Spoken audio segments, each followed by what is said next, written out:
Watch your step, old-timer. The floor's a bit wet, unless that leg of yours is just a cheap piece of scrap. The laughter that followed was sharp and hollow, but Jake Collins registered its impact deep inside, like a piece of shrapnel he thought had been removed long ago. The entrance to Millie's diner groaned open on its well-worn hinges, admitting a blast of dry Arizona heat and the smell of sun-scorched pavement from the parking lot. Midday sun flooded across the worn vinyl, glinting off the gleaming chrome of the counter stools and the black-and-white checkered floor, which had witnessed countless pairs of boots, heels, and the dust of the open road.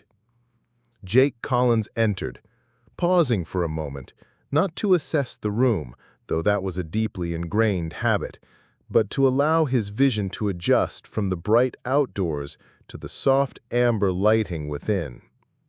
At 63, his movements were measured and efficient, a trait learned in the Marines where every action had a purpose. His left leg, a prosthesis of titanium and carbon fiber from the knee down, was silent on the diner floor, yet it lent his gait a subtle, methodical cadence, that of a man who knew how to pace himself for a long journey. He was dressed in a simple plaid shirt with the sleeves rolled up to his elbows, and a pair of jeans that showed more patches than original fabric. A weathered Marine Corps cap was pulled down low, its brim casting a shadow over eyes that instinctively scanned the room, noting the exits, the sight lines through the windows, and the patrons present. The atmosphere was dense with the aroma of sizzling bacon, the lingering scent of burnt toast from the morning rush, and the ever-present smell of strong coffee, the kind you could identify from a block away without needing a taste. Behind the counter, Millie was refilling mugs, her hair tied back in a no-nonsense bun, a warm smile at the ready for every customer. Jake chose a booth in the corner, offering a clear view of the front door and the side lot, and settled in without fanfare. He ordered a black coffee and a turkey sandwich from the young waitress who approached, ignoring the daily specials. She gave him a polite, if slightly hurried smile before returning to her duties. In a far corner, 4 large men were gathered around 2 tables they had pushed together.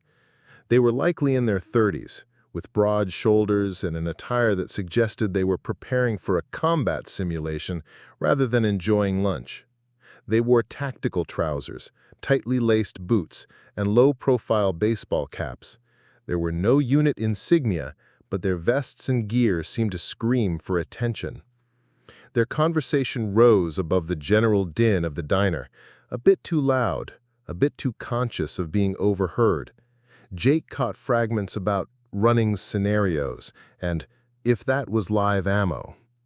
This was punctuated by a type of laughter that was exclusive, not meant to be shared. He paid them no mind initially. It wasn't his concern, and his years had taught him that some conflicts are best left to resolve themselves. However, as he rose to get a refill from the coffee pot near the counter, the man closest to him, a burly individual with a red beard and sunglasses perched on his head, extended his foot directly into Jake's line of travel. Jake registered the contact before he processed it visually. The boot clipped his prosthesis in the middle of a stride, and for a fleeting moment his balance was momentarily thrown. His right foot instinctively shot out to stabilize him, his hand finding the edge of the counter. The coffee in his mug sloshed but did not spill. "Watch your step, old-timer," Redbeard said, his voice dripping with condescension. "The floor is a bit wet." He paused, then leaned back with a smirk that was all sharp edges. "Unless that leg of yours is just a cheap piece of scrap." A second laugh erupted from the man seated opposite him, younger, with tattooed forearms and eyes that darted to his companions for approval. He got it. 2 more chuckles joined in, the sound petty and sharp like the amusement found in a video of a minor comical accident. Several other customers glanced in their direction, The waitress stopped in her tracks, coffee pot in hand, uncertain whether to proceed or retreat. Jake straightened up, placing his mug deliberately on the counter. His jaw was set, his expression unreadable, and his eyes revealed nothing. He offered no reply. He didn't even acknowledge them with a look.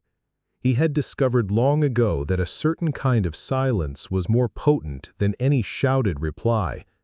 That silence now enveloped him, a bulwark against the petty stabs of their words. Yet the sting was there, not of shame, but of a simmering patience being tested, the kind of pressure that could escalate if not contained. He had faced mockery before, been misunderstood before. He had been underestimated by men who wouldn't have survived a day in the environments he had endured for months. Jake took the pot, refilled his mug, and made his way back to his booth without a single word. The laughter behind him died down into quiet murmurs. If they sought a rise out of him, they would be disappointed, at least for now. The coffee was still steaming when Jake returned to his seat. He took a sip, letting the dark, bitter flavor linger for a moment. It wasn't the finest coffee he'd ever had, but it was grounding, a constant in a world that was anything but. He had barely put the mug down when a figure loomed over his table. It was Redbeard's associate, a powerfully built man with a shaved head and arms as thick as posts. His tactical vest creaked as he leaned forward, his posture an assertion of dominance. "Do you know who you're speaking to?" Jake inquired, his voice level, almost clinical. The question was less a challenge and more an automatic response, a method to assess if the man was capable of thought before action.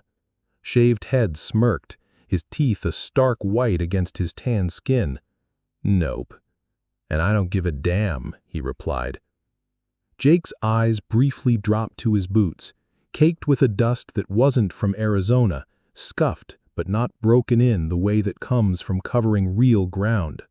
He looked back up, the quiet weight of his presence filling the space between them.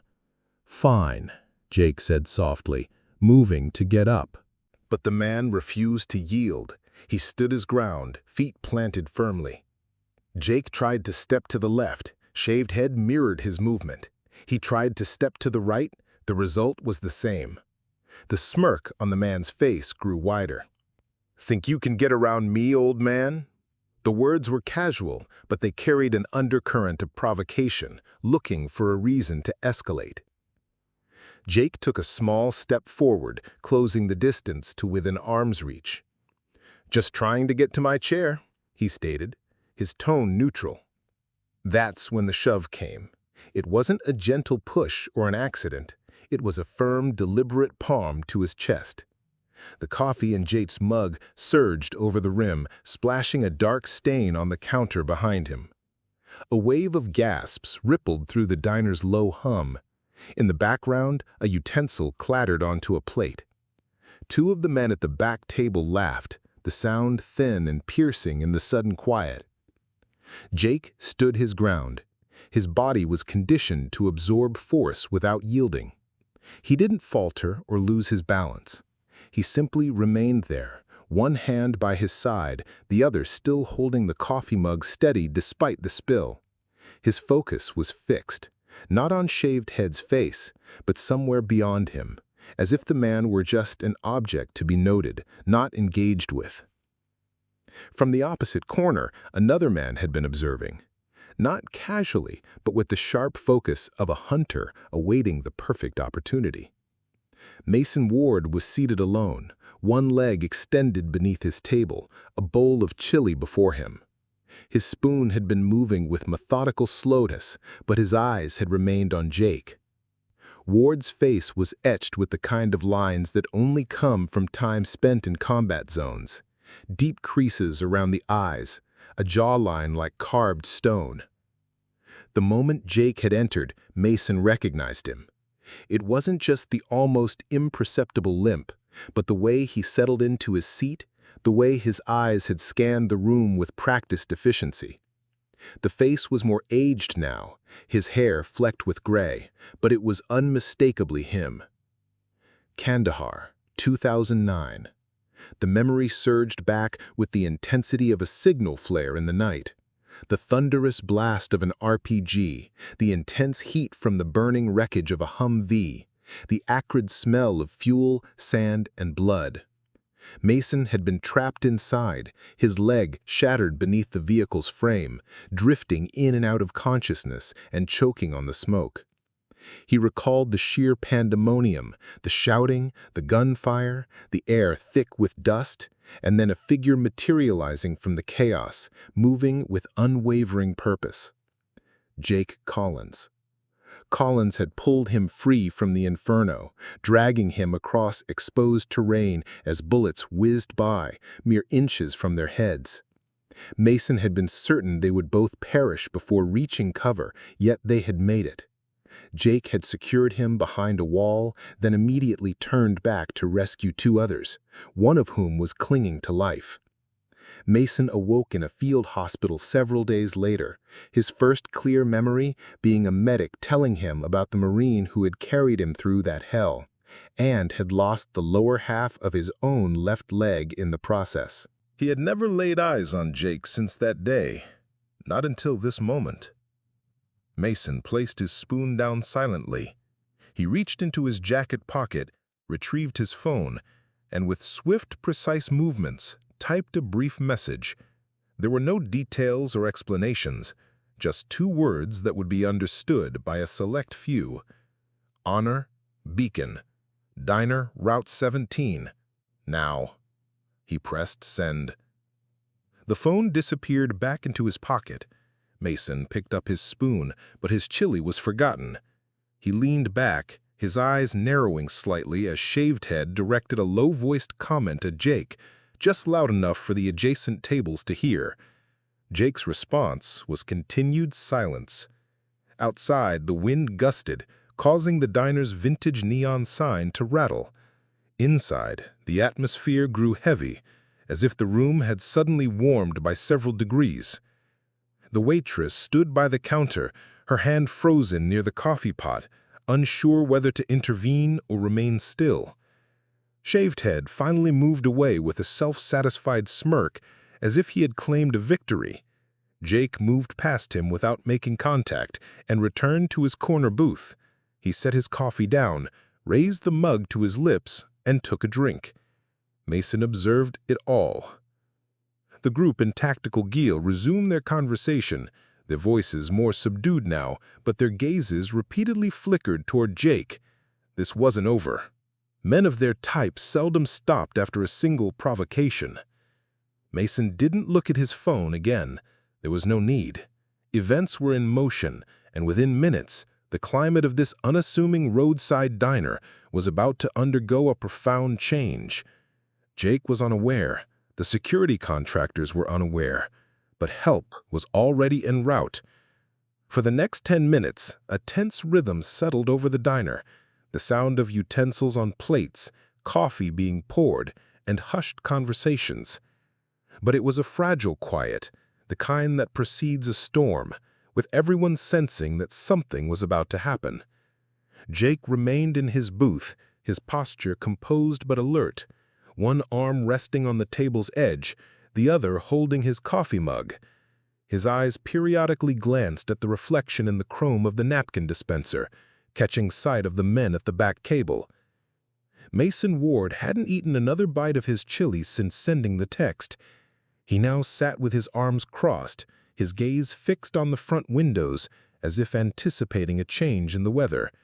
But it wasn't a storm he was looking for. At 12:18 p.m., the diner's door chimed as a man in a plain windbreaker entered, surveyed the room with a quick, professional glance, and then departed. Few people paid him any attention. At 12:20, a low hum began to vibrate through the window panes, distant and rhythmic, like the sound of multiple vehicles approaching in formation. No one else seemed to notice, but Mason's head lifted. He looked over at Jake, who registered the movement in the napkin dispenser's reflection. Their eyes met for a fraction of a second, before Mason looked away. Then, at 12:21, all conversation died. 3 black SUVs drove into the gravel lot, their engines a low, powerful thrum, moving with a military precision that was unmistakable. They didn't wait long. All 3 positioned themselves in a perfect line, facing the diner's front entrance. Their engines cut out in near-perfect unison. The group in tactical gear at the back had fallen silent, their heads turned toward the windows. One of them mumbled something about police.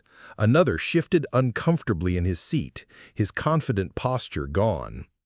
The bell on the diner door chimed once. 2 men entered, both dressed in functional combat attire, not pristine or for show, but authentically worn, the kind that had seen places where grit becomes part of the fabric. They scanned the room in a single fluid motion, their eyes sweeping like a radar system. The bell chimed again. 2 more entered, and then 2 more. In less than a minute, 12 new figures had entered the small diner, arriving in pairs. Each one moved with the same practiced efficiency, no wasted motion, no uncertainty.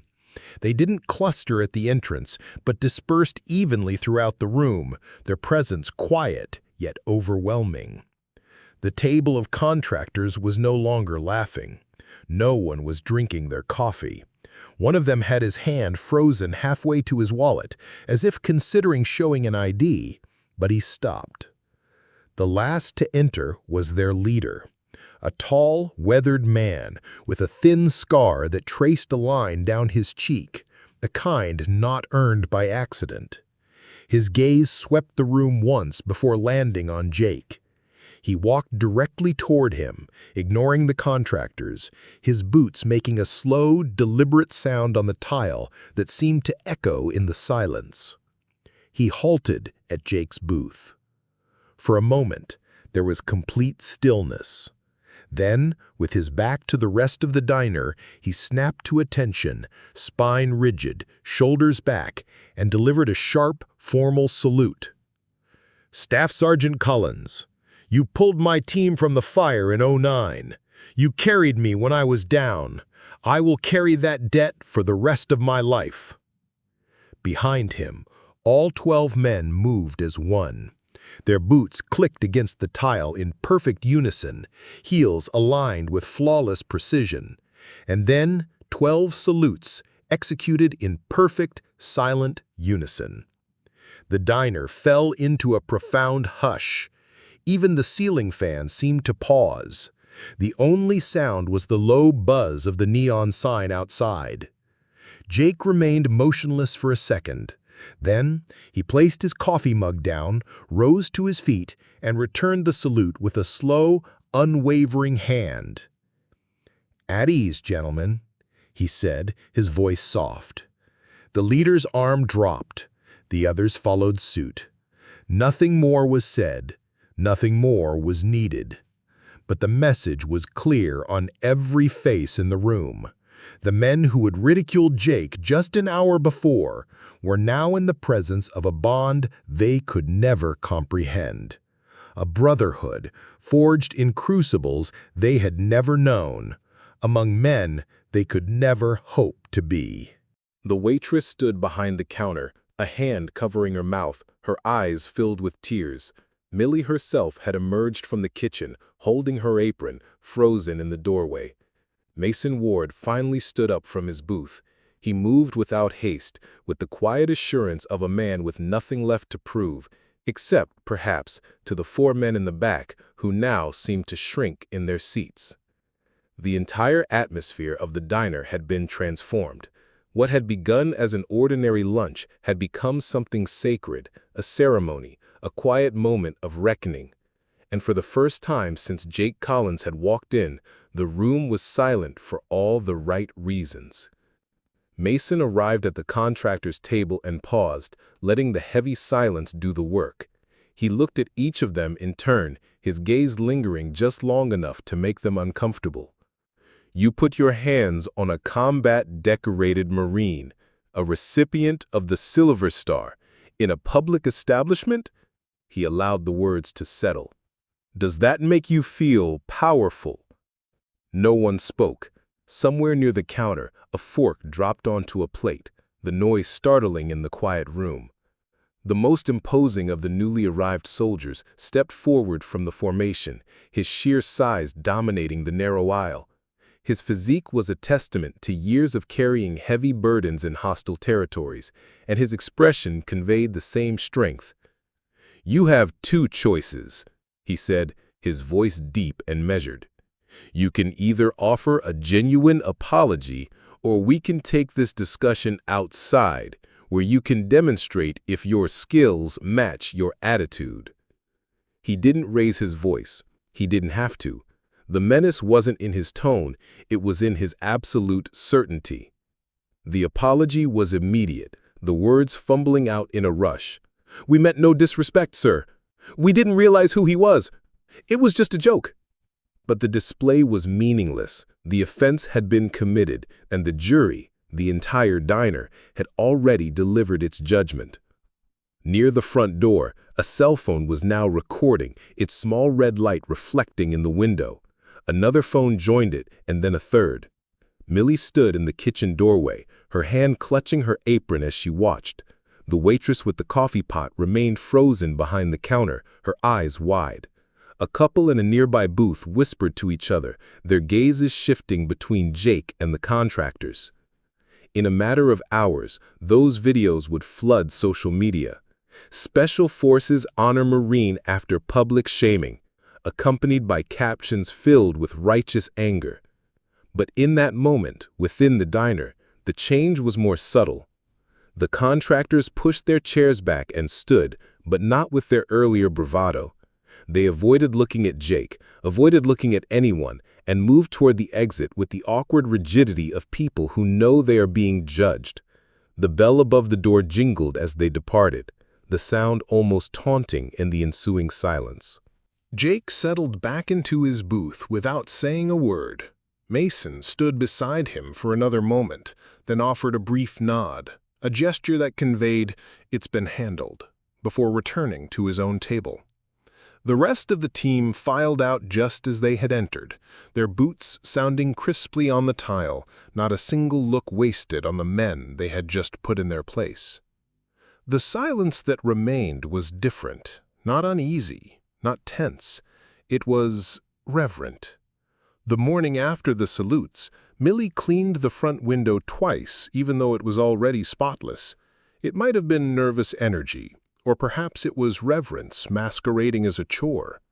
She had opened the diner early to discover a small cluster of American flags planted in the gravel by the entrance, and a handwritten note tucked into the door handle. "Thank you for creating a space where dignity was defended. The grateful daughter of a Marine." By 9 a.m., the regulars had started to arrive, their conversations more subdued than usual, their glances toward the corner booth conveying a newfound respect.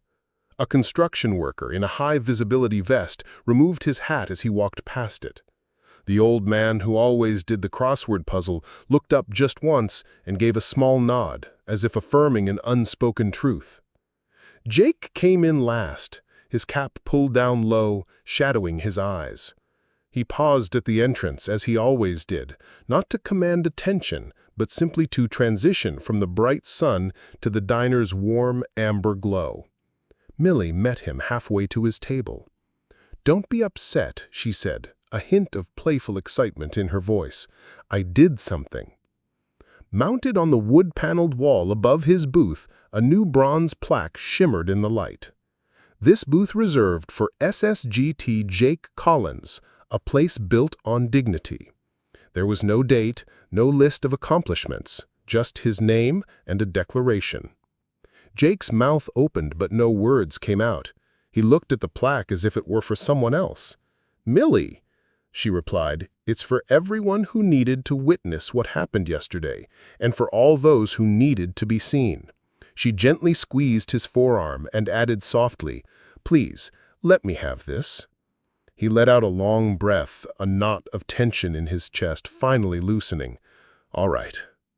He sat down. A cup of coffee appeared before him, placed by the waitress with the care of someone lighting a candle. The diner's daily rhythm resumed. Bacon sizzled on the griddle, orders were shouted to the kitchen. The world didn't stop to admire a plaque, and Jake thought that was exactly as it should be. The story might have been contained within those four walls, but by noon, the videos had gone viral. Headlines proliferated, some overly dramatic, others capturing the essence perfectly. By evening, the diner's phone was ringing with calls from strangers asking what time the Marine usually came in, as if respect could be scheduled. Jake ignored the calls. He was more comfortable on a smaller stage. The first week brought veterans from neighboring towns, men and women who sat opposite him, their hands trembling slightly as they lifted their coffee mugs. They didn't ask about his experiences, they shared their own. Not war stories, those were reserved for other times and places, but stories of the quiet battles fought after the war was over. Jake listened more than he talked. When he did speak, his words were brief but carried weight. What they say about you is not who you are. It's all right to have a bad day without letting it define your life. Find help before that weight turns you to stone. Mason began visiting in the late afternoons, sliding into the booth opposite Jake with the easy familiarity of men who had shared a foxhole of the mind. He provided updates, a small fund established by the soldiers who had come to the diner, a connection at the VA who was known for getting things done, the name of a therapist who didn't require you to relive your trauma to validate it. There were no grand gestures, just vital resources passed across a syrup-sticky table. On Friday, a mother and her son lingered by the door. The boy was about 9 or 10, slender but determined to stand tall. The distinct carbon fiber curve of a prosthesis was visible below his shorts. His mother guided him with a gentle hand, as if he might break. It was clear he resented it. "Are you—" the boy began, then stopped, straightened his shoulders and tried again. "Sir, are you Staff Sergeant Collins?" Jake looked at the boy's leg before meeting his eyes. It was an old habit, now tempered with a new compassion. "I was," he said, his voice gentle, a hint of a smile in his tone. "Most people just call me Jake." The boy took a deep breath, like someone about to leap into cold water. "My name's Leo. My mom said, she said I could ask you, how do you—" He glanced down at his own prosthesis and then back up, his eyes betraying a deep struggle. "How do you not get angry at it all the time?" The diner's ambient noise seemed to recede. Jake slid out of the booth and crouched down, his own prosthetic emitting a soft mechanical whir. "There are days I do, and there are days it's just a tool I put on. The trick is knowing the difference and not blaming yourself for either one." He showed Leo the ankle adjustment mechanism, the technique for stepping off a curb without hesitation. They went outside and practiced on the painted step of the diner as traffic passed by. Leo faltered once, muttered a curse under his breath, and then succeeded, a grin of pure triumph spreading across his face, the kind of joy reserved for children who are reminded of their own resilience. When they returned inside, Mason was holding a challenge coin, matte black with worn edges. He tossed it to Jake at a gentle arc. "Figured this should be back in circulation," he said. Jake didn't need to ask. He recognized it as a coin minted years ago, intended to be passed to someone who embodied a virtue for which words were inadequate. He ran his thumb over its raised surface and then pressed it into Leo's hand. "Hold on to this," he said. "Not because you need it for strength, but because a coin is sometimes easier to carry than a difficult day. When you find someone else who's been where you are, you'll know what to do." Leo closed his hand around the coin, its weight a comforting presence. Invitations started to arrive on official letterhead. Schools requested him for assemblies. The city council wanted to hold a ceremony. Jake accepted only a few, and when he did, he kept his message concise. In a middle school gymnasium that smelled of floor polish and old sneakers, He told a crowd of students that courage wasn't always about making headlines. Sometimes it's about refusing to laugh at a cruel joke. Sometimes it's about taking your lunch tray to the table where someone is sitting alone. In a dimly lit VFW hall, he told a room of fellow veterans that silence can be a shield, but it can also become a tomb.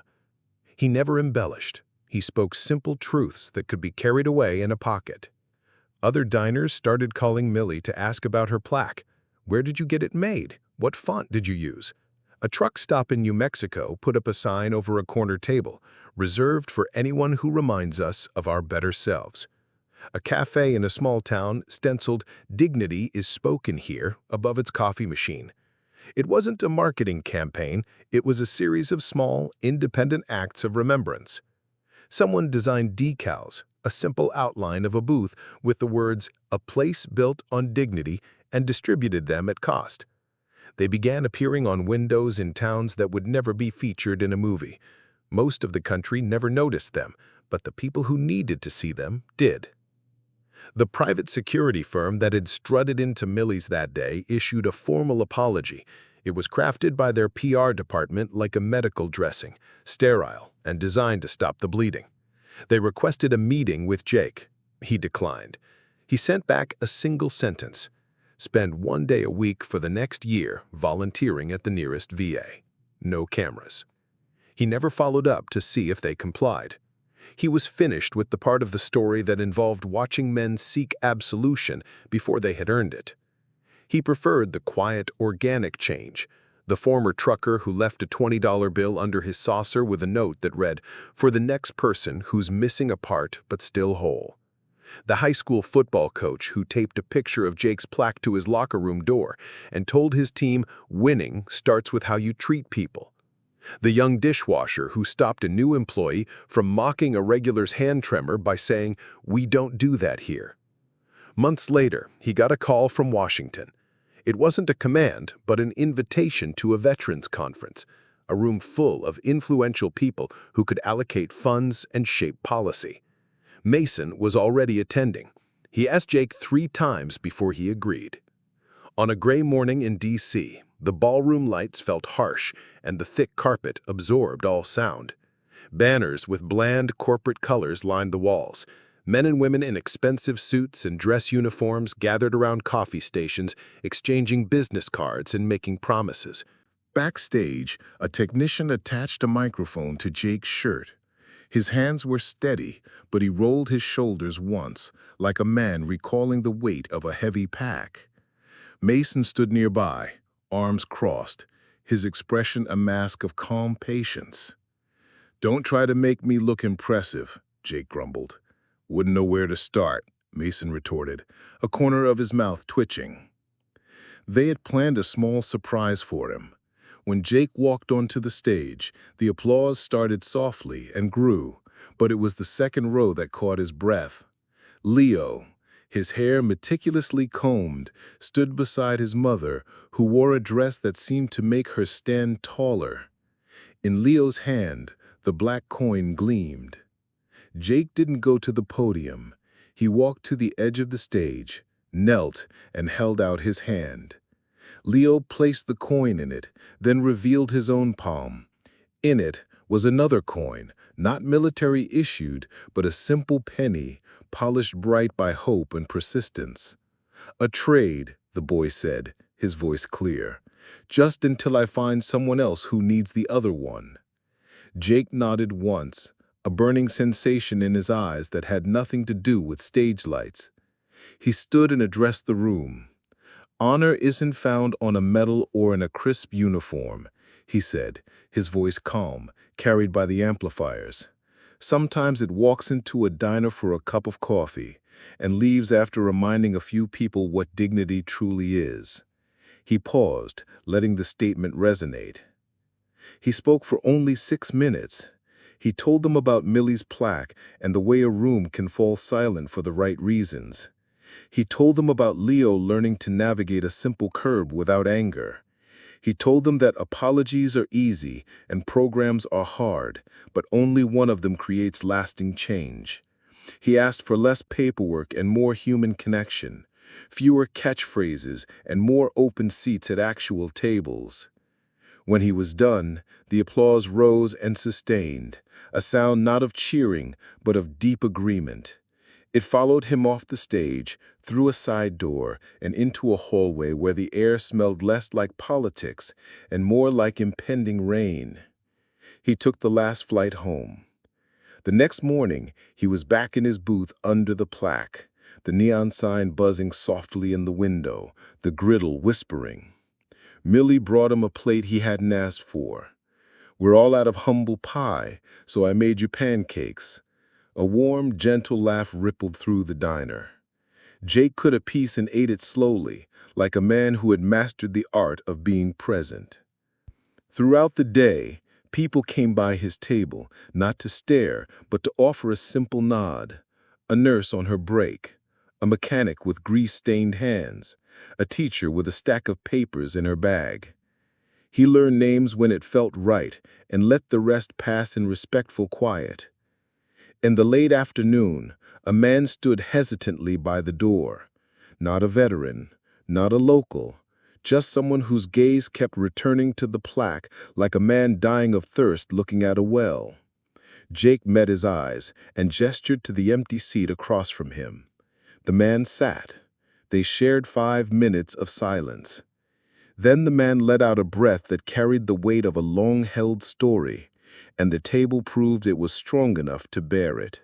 Dignity, Jake realized, was less a single moment and more a daily practice. By winter, the "A Place Built on Dignity" decals had appeared in 3 states, then 5. A coffee shop in a university town became the place where new students learned to stifle their jokes about a person's disability. A diner on a rural Oklahoma highway placed a small framed sign by its register. "If you've walked in his shoes, your coffee is on the house." No one ever took advantage of it. People rarely do when they understand the true cost of something. Jake never considered it a movement. Movements have figureheads and agendas and debates over branding. This was simpler, more powerful. A booth for the weary, a coin passed from one hand to another, a boy mastering a curb, an old Marine enjoying his pancakes while the world made space. In the end, he wasn't given any titles. He didn't want any. All he had ever wanted was a quiet place to sit, where the ground was even, the coffee was hot, and a child could learn to find his balance. He got that, and in doing so, he helped others find it too.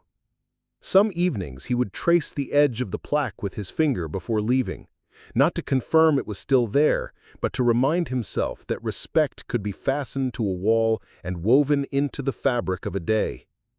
Then he would stand, leave a tip for Millie, and hold the door open for the next person coming in.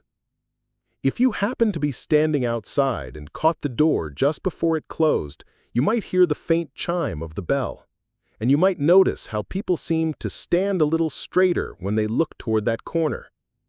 You might assume it's about a medal or a uniform. You would be wrong. It's about a choice, one you can make every time you encounter someone you don't understand. You don't need to offer a salute. You just need to make room for them at the table.